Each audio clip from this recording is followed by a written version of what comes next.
Hi there, Geoff Coughlin, Editor Scale Modelling Now. So welcome to this inbox browse where we're looking at this new Revell F-15E Strike Eagle in 70-second scale. New tool this from Revell, and it's great to see it. So let's get straight into it and see what we've got. Well, as you can see, we've got, five main sprues plus the little clear sprues. It's typical kind of Revell grey plastic, and I have to say I think the surface detail looks incredibly fine. Looks very nice across the whole of the airframe, which is really good to see. There's some very nice touches as well. It's quite interesting.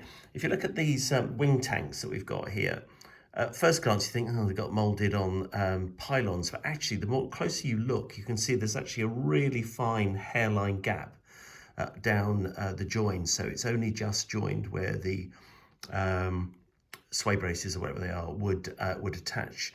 Nice little touch there at the back, which is authentic too. So I like that sort of thing, looking very good. Front cockpit, or what looks like the front cockpit here, got some very nice raised detail in the tub, control column, separate intakes as you would expect. Quite a number of different parts. So if we come across to this sprue, for instance, sprue A, you've got the whole kind of lower center section. You've got the stabilizers at the back, separate nose gear, tail fins look okay. You've got one part of the, I think it's an ACES 2 seat that the F-15 has. That looks really quite neat, actually, to be honest. That's only part of it. And if we just return to sprue B, you can see here you've got the sides, which are, again, are well detailed. So I think those look very good for the scale. So that's definitely a strong positive. On the doors, the small little doors that drop down when the aircraft's got the gear down, you've got some nice detail on those, which is good.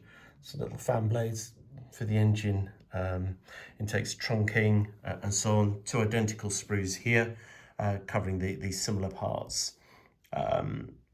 You've got the pair of tanks, you've obviously got the wheels and so on. You've got various stores, and then of course the all-important area, which are these turkey feathers at the back here on the open exhaust jet exhaust pipes here. The detail looks pretty good on those, although there's no detail, I don't think, on the inside, which is a little bit of a shame. That's all a bit kind of bare, really, I suppose. So you might have to think about doing something with that, because they're very noticeable, the cans on the F-15. So a little bit of internal detail, a petal detail would have been quite nice. A couple of LGBs, you get a pair of AIM-9 sidewinders. You get these sort of AIM-7s, which actually aren't needed really for the F-15E.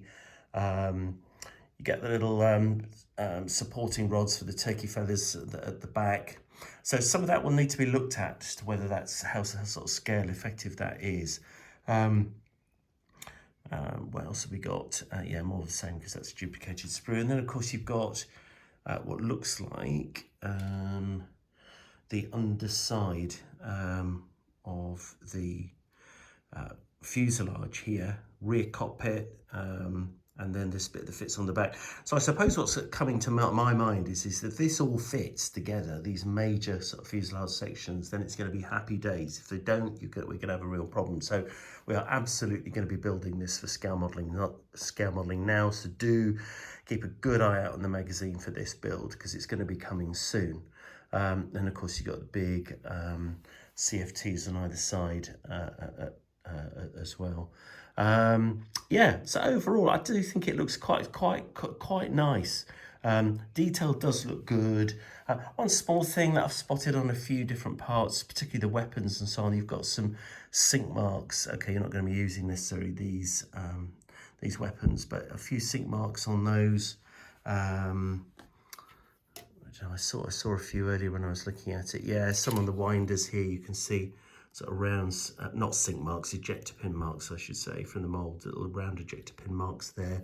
So those are a little bit frustrating. I mean, not insurmountable, but you're going to have to fill those probably. They look quite deep, which is a bit frustrating. But overall, I have to say, it does look pretty good. The decal sheet, just deal with that straight away. I mean, it's a beautifully printed decal sheet. You've got an anniversary scheme here for the 4th Fighter Squadron, I think it is. And is it fourth? Sorry, it's the fighter wing, I beg your pardon, for that. And 75th anniversary markings. I mean, epic scheme. I mean, you can't fault it. I think it's a bit frustrating that there wasn't a standard scheme included in the box. So it's basically that or nothing, or go to the aftermarket if you want something different.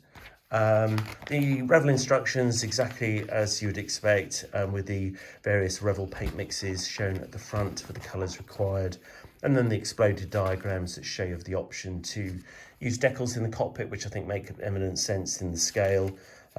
Nothing wrong with that at all. And then you get a sense of the complexity of the construction using the different sections.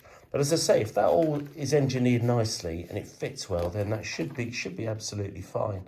And I imagine it also gives an option for the company to produce an earlier, or the fighter variant, the F-15C, if they wanted to do that, I guess, given the breakdown.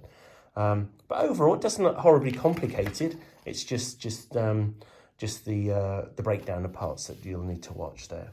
And then you've got the scheme here for the 4th Fighter Wing 75th anniversary at Seymour Johnson, 2017-18. Yeah, that rounds off the package. So overall, no, I think it's impressive. It looks good. I think it's definitely a thumbs up at this stage.